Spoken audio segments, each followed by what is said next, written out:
Habermas queria entender melhor é isso, né? Do ponto de vista da teoria crítica, havia uma dúvida substancial sobre como avançar o programa reformista no contexto do capitalismo tardio e da democracia de massa. Então, uma série de textos, não só aqueles que eu citei, mas livros da final da década de 60 e década de 70 vão abordar esse tema, né? Isso vai nos remeter para o texto do final da década de 60, né? Técnica e Ciência como Ideologia, que é de 1968, e também da década de 70, que é, por exemplo, Crise de Legitimação no Capitalismo Tardio, de 1973. Né? E isso só vai ser sistematicamente reconstruído, embora com um diagnóstico novo, porque agora o Habermas vai falar também do ponto de vista dos novos movimentos sociais, lá na Teoria da Ação Comunicativa de 1981.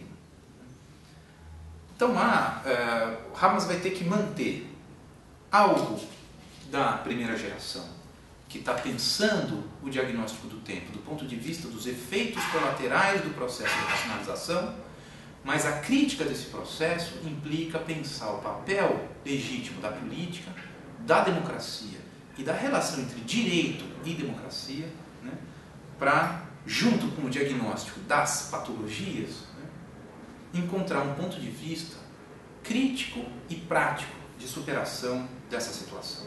Então, nessa terceira parte, né, vai ser também tão geral quanto as outras. Né? Quero pegar um modelo que está consolidado na década de 80, né, na teoria da ação comunicativa, para pensar, então, a reconstrução da questão da reificação segundo a tese da colonização. E, por fim, lembrando que a última sessão vai ser sobre os potenciais de protesto. Né?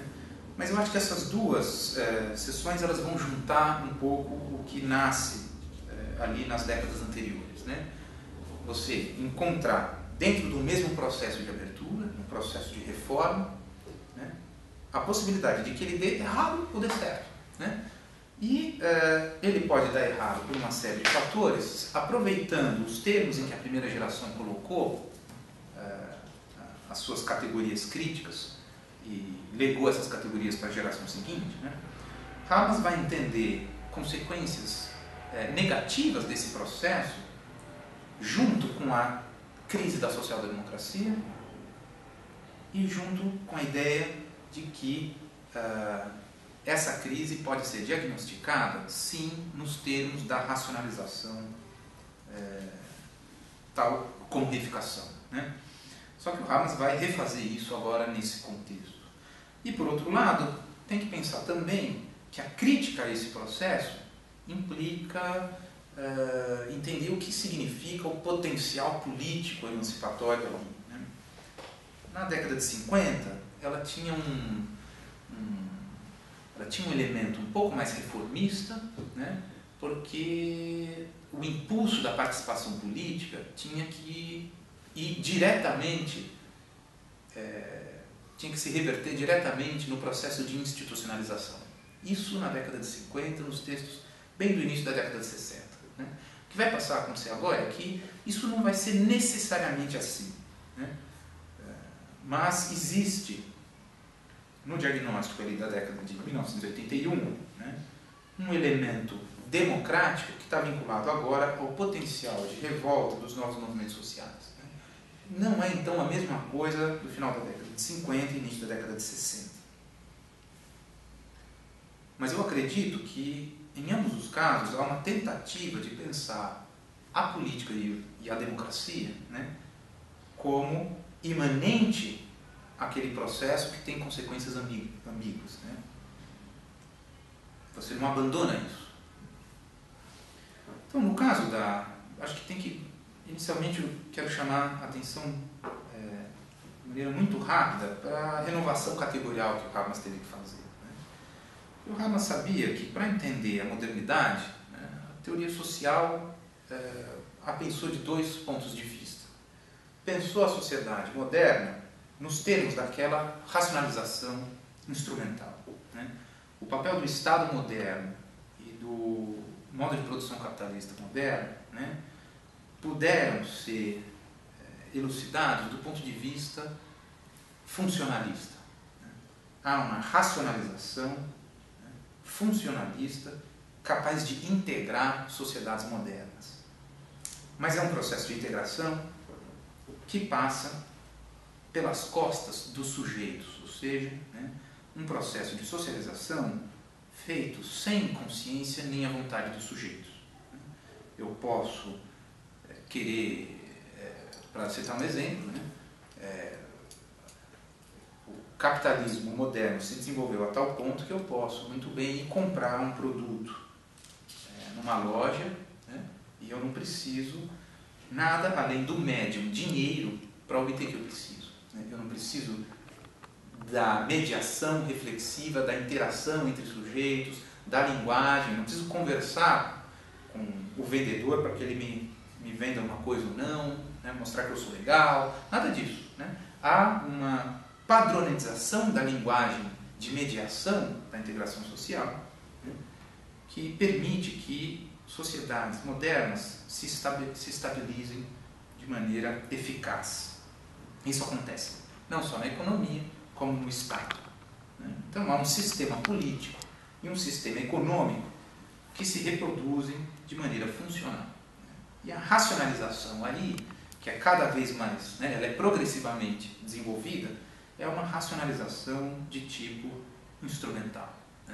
Eu penso sempre a ação do ponto de vista da ação racional com respeito a fins. Mas o Habermas diz, essa é uma racionalização. A modernidade é isso também. São sistemas de reprodução e integração social que progressivamente vão se complexificando, porque vão cada vez mais se racionalizando. Mas há uma outra racionalização na modernidade, que é a racionalização do que ele chama de mundo da vida, que ela tem um aspecto reflexivo, de natureza prática e simbólica. Existem três elementos desse mundo da vida. O Habermas diz: sociedades modernas se desenvolvem do ponto de vista da sua reprodução cultural, da sua integração social e da socialização, ou seja, no modo como há um desenvolvimento dos sujeitos, dos indivíduos modernos, o desenvolvimento do eu. Eu posso ter uma reprodução cultural racionalmente desenvolvida. A arte moderna, por exemplo. Não existe nenhum padrão fora da própria arte moderna que determine, que dê regras para a própria arte moderna, para a própria arte se desenvolver. Há uma legalidade própria na reprodução cultural que é fundamental e foi instaurada pela modernidade. Integração social também. Eu só aceito, do ponto de vista da racionalização do mundo da vida, como legítimo, as normas que foram consensualmente admitidas pelos sujeitos, pelos concernidos dessa norma. Não existe mais Deus dizendo o que eu devo fazer, não existe mais um rei, um príncipe dizendo o que é legítimo ou não.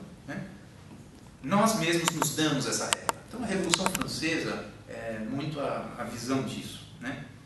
A ideia da legitimidade das normas e das regras, elas são justificadas por esse processo de racionalização do mundo da vida.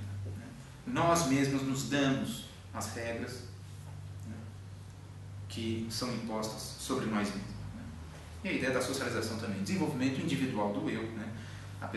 Há uma possibilidade de sujeitos individualizados revisarem sua própria visão de mundo, terem suas próprias concepções de bem, decidirem racionalmente o que querem e o que não querem.